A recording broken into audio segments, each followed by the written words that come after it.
My pre-Shabbat message this week is a piece that was written for Time magazine by Jonathan Greenblatt, the CEO and National Director of the ADL, the Anti-Defamation League.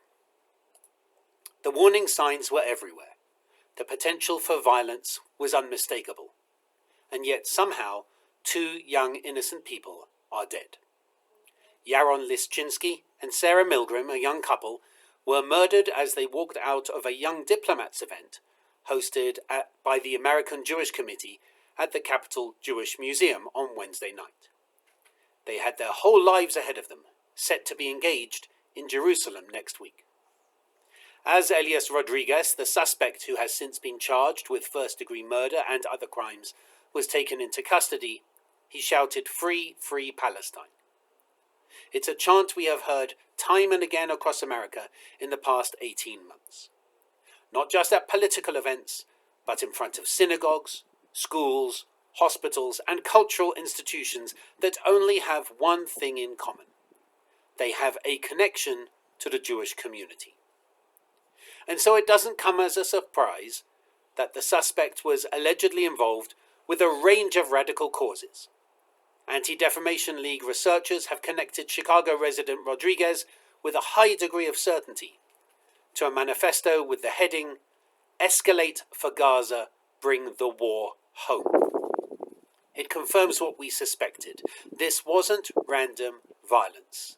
This was targeted anti-Semitism. This was an attack, not just against the DC Jewish community, but against all Jewish Americans, and indeed all Americans. What is so infuriating and sad is that in many ways it was only a matter of time that a murderous incident such as this would happen. The data has been staring us in the face. Last year was the worst for anti-Semitic incidents since ADL began tracking over 4 decades ago. We recorded 9,354 anti-Semitic incidents across the United States, an increase of 5% from 2023, which was itself a record-setting year. That includes a 21% increase in violent assaults. And this represents an 893% increase over the past decade. Just 6 weeks ago, the home of Pennsylvania Governor Josh Shapiro was firebombed as his family slept after celebrating the first Passover Seder. The suspect then called 911 and referred to Shapiro as a monster and blamed him for Palestinian deaths in the Israel-Hamas war. That alleged perpetrator reportedly then admitted to authorities that he had hatred for Shapiro and would have attacked him with a hammer if he had the chance. Just 6 months ago, the FBI arrested Forrest Pemberton of Gainesville, Florida, following a traffic stop during which they allegedly found multiple firearms in his rideshare vehicle. And authorities say that he intended to travel to the South Florida offices of the American Israel Public Affairs Committee, AIPAC, a pro-Israel advocacy group, with the intent of harming people there, possibly in a suicide attack. That same week, FBI agents in Fairfax, Virginia, arrested an Egyptian citizen and George Mason University student Abdullah Zeldin Taha Mohammed Hassan. According to the criminal complaint, Hassan operated several pro-ISIS and al-Qaeda accounts that promoted violence against Jews. He reportedly was planning a mass casualty attack at the Israeli consulate in New York City. And a day does not go by when we do not witness a terrifying act. Jewish children bullied in public spaces. Jewish students confronted on college campuses. Jews harassed as they walked to synagogue. Jewish businesses and homes vandalized with red triangles, swastikas, or political slogans. Or Jewish people assailed and mocked over social media with unrelenting fervor. We have an anti-Semitism crisis in this country. This ancient hatred festers on both sides of the political spectrum. Both sides. It is incubated and grown in the cesspools of social media.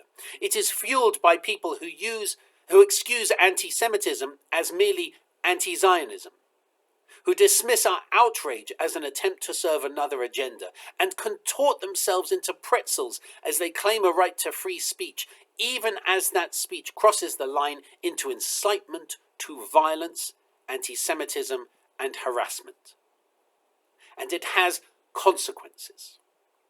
When anti-Semitic rhetoric is normalized, tolerated, or amplified in our public discourse, it creates an environment where violence against Jews becomes not just probable, but inevitable. When society allows lies about the Jewish state, committing genocide to run rampant, when prominent voices dismiss insightful rhetoric such as glory to the martyrs, or globalize the Intifada as youthful free expression, and when the public somehow confuses being anti-Hamas with being anti-Palestinian, it has consequences.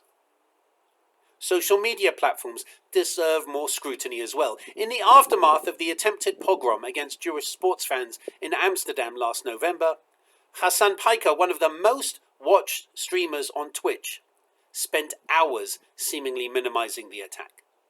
Earlier this year, rapper Kanye West streamed a new song called Heil Hitler and promoted it on X, where it racked up millions of views. In times like these, we need allies to stand with the Jewish community. Where are the voices of those who claim to fight hatred in all its forms? Where are those who speak out against other bigotries but remain silent when Jews are targeted? The silence is deafening. Stop excusing it. Stop looking the other way. This attack must serve as a wake-up call for our nation to deal once and for all with this rising tide of hate. This moment demands moral clarity. It requires all Americans, regardless of political affiliation, to condemn anti-Semitism without qualification or deflection. It requires leaders in government, academia, business, and civic life to take concrete action against hate. It requires each of us to speak out when we witness anti-Semitism in any form. Every anti-Semitic statement left unchallenged, every double standard applied to Jews and the Jewish state, every instance of minimizing Jewish pain, all of it contributes to this environment where such violence is possible. Yaron and Sarah deserved better. They deserved to live. They deserved to celebrate their impending engagement. They deserved a future. Instead, they became victims of the oldest hatred. We owe it to their memory to ensure no more lives are lost to anti-Semitism. We owe it to every Jew to create a society where attending a Jewish event doesn't make you a target. The time for action is now. The stakes could not be higher. Shabbat Shalom.